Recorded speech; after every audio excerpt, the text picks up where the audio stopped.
Welcome to Beat Diabetes. Today we'll hear from a young lady named Angela who had all kinds of diabetic symptoms, and when she went to the doctor, sure enough, she had diabetes. She was determined she wasn't going to get stuck taking diabetic meds all her life and did not want to take insulin, so she started doing some research, found the answer, and beat diabetes.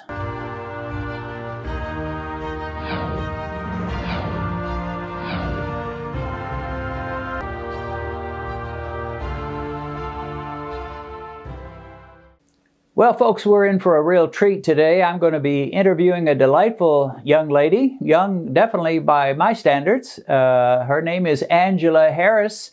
Angela, welcome to Beat Diabetes. Thank you very much. Thank you. So it is great to have you on, and I feel like I know you pretty well because I have watched the video you created yourself about your own story, and we want to share it to our audience. And you have struggled with diabetes at the relatively young age of, Yes. I guess you were you 43 or you're 44 when I think I was about I was 44 when I was officially diagnosed, but I was dealing with pre-diabetes at 43. Okay, so a little bit younger than some of the people, probably most of the people that are watching our videos. Tell us how it all began for you. As I recall, you mentioned that you were going to the doctor about every 3 months for high blood pressure. Is that right? Yes, I was going every 3 months for high blood pressure. And I want to say about a good year before I was officially diagnosed with type 2 diabetes, I was told I was pre-diabetic, and I would go in every 3 months to get my medication filled. And he noticed, my doctor noticed that my numbers were slowly creeping up. My actual fasting sugars were okay, but my A1C was just slowly going up. And he was like, Angela, we need to take care of this. You got to be mindful of what you eat. And, he told me through diet that I can change it, but I just figured I was too young and, it would take a long time. And I was like, oh, pre-diabetes, that's nothing. And, I started feeling really sick. Wasn't really feeling good. And I was overdue for my appointment. And actually, when I went to go to my appointment, the doctor's office was closed, and I had no idea that he had closed down or what had happened. A few months later, I learned actually he had passed away, but he was 86, still practicing medicine. So that was pretty good. So I found a different doctor and went to that appointment in July. And sure enough, I had full-blown diabetes. Yeah. Did you have any symptoms before that might have hinted that you had diabetes? I did not know that they were diabetic symptoms, but I did have symptoms. Blurred vision was pretty bad. Extreme thirst, especially at night.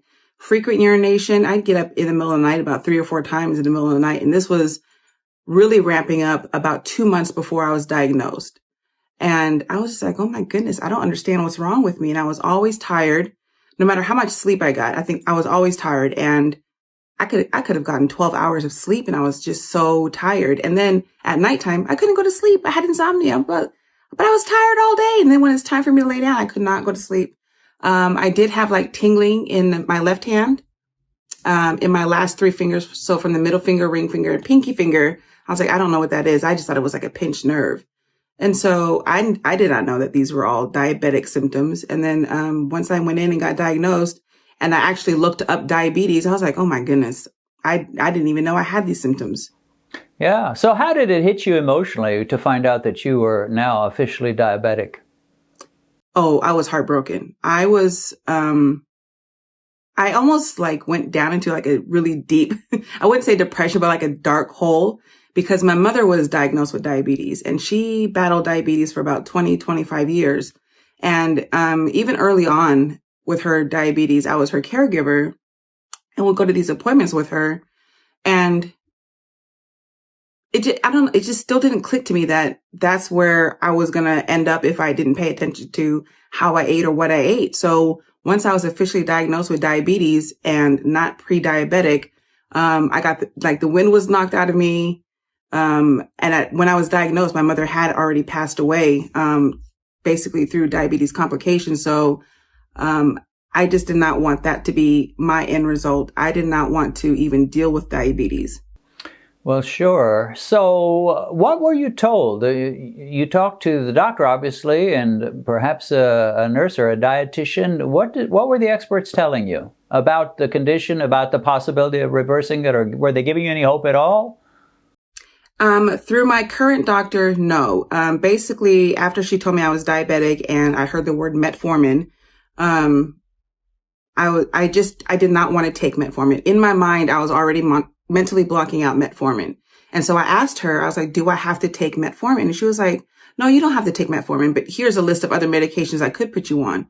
So I was like, okay, well, it didn't matter at that point what medication she was going to put me on. In my mind, I already knew I wasn't going to take it, whether it was a good idea at the time or not. That was my mental state at that moment when in the doctor's office. I had a list of specialists I had to go see, of course, for my eyes and everything else. And the nutritionist was one of those people on the list.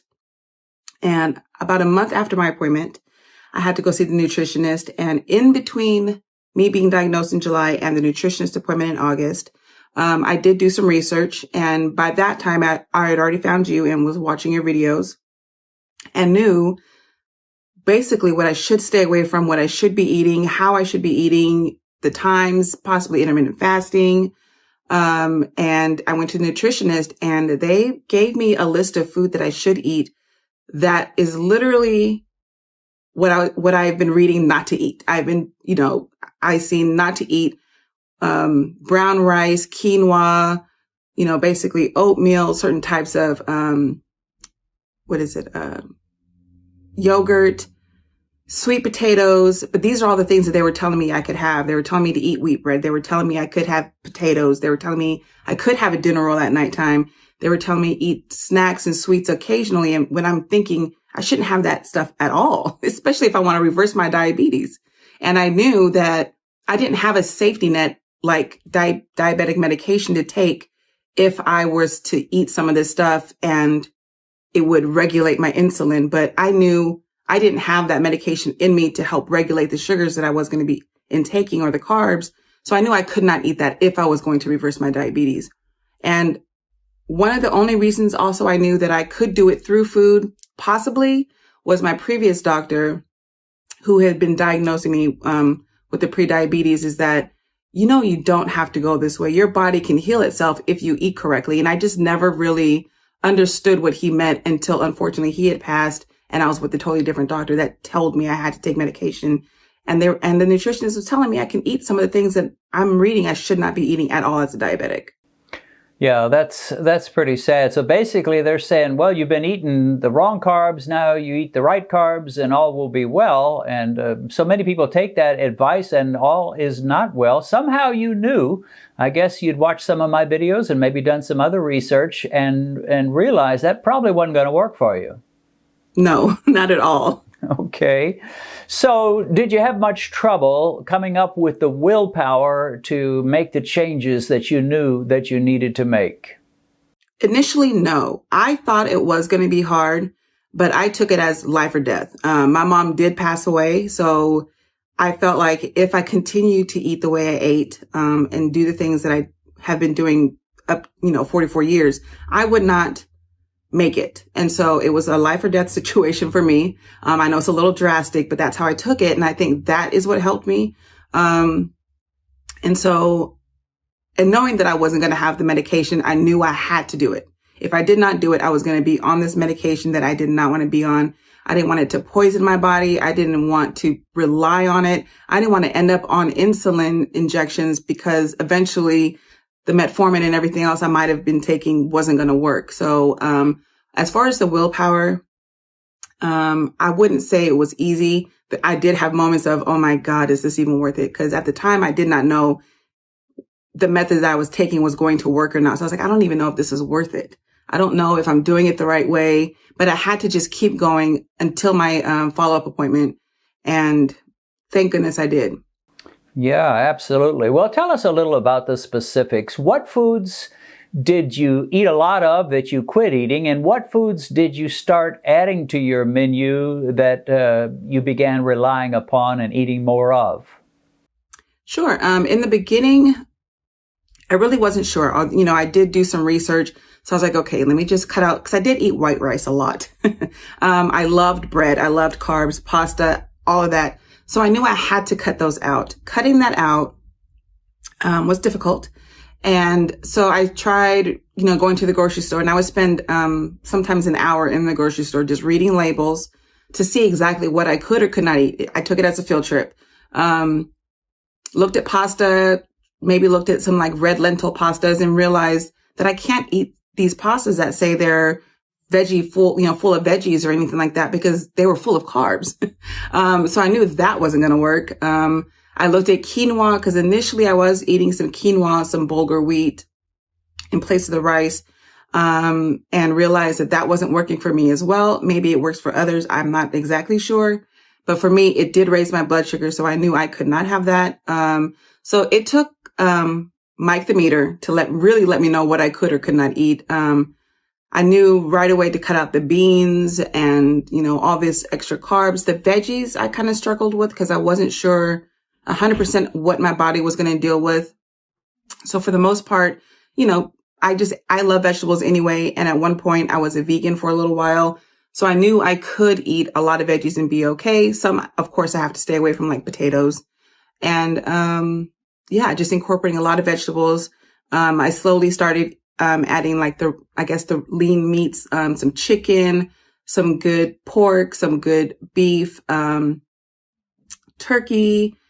And I would just incorporate more meat and more vegetables instead of pasta and rice or grains or anything like that. Of course, no dinner rolls or anything like that. But I would just eat more. I guess I would just pack my plate more full of vegetables and a little more meat than I would usually. Okay, sounds good. Now, you mentioned Mike the Meter. You were apparently testing your blood sugar fairly often, sometimes after eating, to see how foods affected you. Did you have an aha moment where you said to yourself, man, this is actually working? Yeah. There was a point where I made myself a really healthy dinner and, sauteed onions and carrots and, I think I had some like, sweet peas or something in there. Thought it was a great mixture. Some chicken and, I forgot what the other item was, but I had that and I ate it, checked my blood sugar, and it was 120 something. It was almost 130. I was like, well, what the heck, and I didn't understand how, if I'm eating so healthy, how it was like that. So I checked my blood sugar again the next day after cutting out some of the vegetables that might have had carbs in it, and realized that what you eat and checking your blood sugar, if you're not 100% sure, definitely makes a huge difference. So in I would say the first 2 months, no matter what I ate that was deemed healthy, I would check my blood sugar to see how it affected me personally. Because I know there are, foods that don't affect others as much as other people. So, I guess my body is just a little extra sensitive to certain things. So I knew what I could or could not eat through Mike the Meter. Cute name, by the way. I love Mike the Meter. But he has definitely helped me, let me know what my diet is and what I can or cannot eat. I don't follow a strict keto diet. I don't follow a vegetarian, pescatarian, anything diet. I follow a Mike the Meter diet because he will let me know what I can or cannot eat. Yeah, that is awesome. So is there a particular time after eating that you normally will test your blood sugar to get a general idea of how food affected you? In the beginning, I would check my blood sugar every 2 hours. Then I got to checking it before I ate to see what it was. About an hour after I ate, and then 2 hours, and then 3 hours. I guess in the middle, just to learn what foods were doing to me. And now if I eat the same things, I already know what it's going to do to me. But I would say after eating a meal, I would check it an hour, and then 2 hours, and then 3 hours, just to see where my peak was, and then when I would start to come down. Well, that sounds a lot like how I have done it. You use a lot of strips in the process, but you gain a lot of knowledge, Yes. Don't you? Yes. And I'd rather spend the money on strips than refilling poison. Absolutely. Okay, so you were going to do another doctor visit, another A1C, and what, 3 months after that initial one that you got the Yes. 7.4. By the time you went back, were you pretty confident you were going to get a much better score? I was hoping, I was praying and hoping that it would at least be in the six, maybe mid to high six, because I didn't know what it was going to be. Researching the numbers, like measuring your glucose, it was saying that I might be in the fives, but I didn't want to hold that. And then when I go and I'd be disappointed. So if you had a 6.4 or 5, you would have been pretty satisfied? I would have been satisfied to know that at least what I'm doing was working. Right. Because I did not know how long reversing the diabetes was going to take, or if it was even possible. Yeah. So you go back and tell us what it turned out that you did have. What was your next A1C? It was a 5.2. A 5.2. Yes. It was a 5.2, and my fasting sugar was 85. So you were shocked. I imagine your doctor was shocked. Oh my God. Oh, she was so shocked. She was like, "Oh my God, your A1C is 5.2. You're doing great. The metformin," and she was getting ready to praise the metformin. And I was like, I didn't take it. She was like, "What?" I was like, "I never took one pill of the metformin. I did this all through diet." She's like, "That is amazing." She said, "I've been doing this for so long, and I do not know anybody that has reversed their diabetes personally through not taking the medication and strictly through food." Wow. Well, and you were pretty happy and excited and a bit shocked yourself, weren't you? Oh, I was so excited. I wanted to run out the doctor's office and run around, but I couldn't do it. Now, I noticed on your the video that you made, you mentioned how that there were, both in terms of you being told personally and also in terms of what your research you did, so many people are saying you can't reverse it, it's not going to get any better. That's kind of a depressing message to hear, isn't it, for someone who's diabetic? It is very depressing, and especially since I worked so hard to reverse it. And then even after she was elated and told me how proud she was that I did it, and, I'm the first person that she actually knows, she still told me, it might not be sustainable. I might not be able to do it long term. I actually even got a call from the nutritionist office, to book another appointment. And I was like, I don't think I need to come in. I've reversed my diabetes, and, with the research online, I think I'm okay. And she was like, "Well, I'm glad you reversed your diabetes, but, diabetes isn't curable. So you might still need to come in, excuse me, to get some more, learn more about food, or, whatever they wanted to teach me." But I was a little shocked and taken aback by the fact that as much as they say they were proud of me for reversing the diabetes, their main focus was still to tell me that I can't do this long term. I can't cure diabetes, and I'm going to eventually need to be back on medication that I was never taking. Well, that is really sad, and I think the sadness and the misery of what their attitude is expressed in those words. "I'm glad you reversed your diabetes, but ...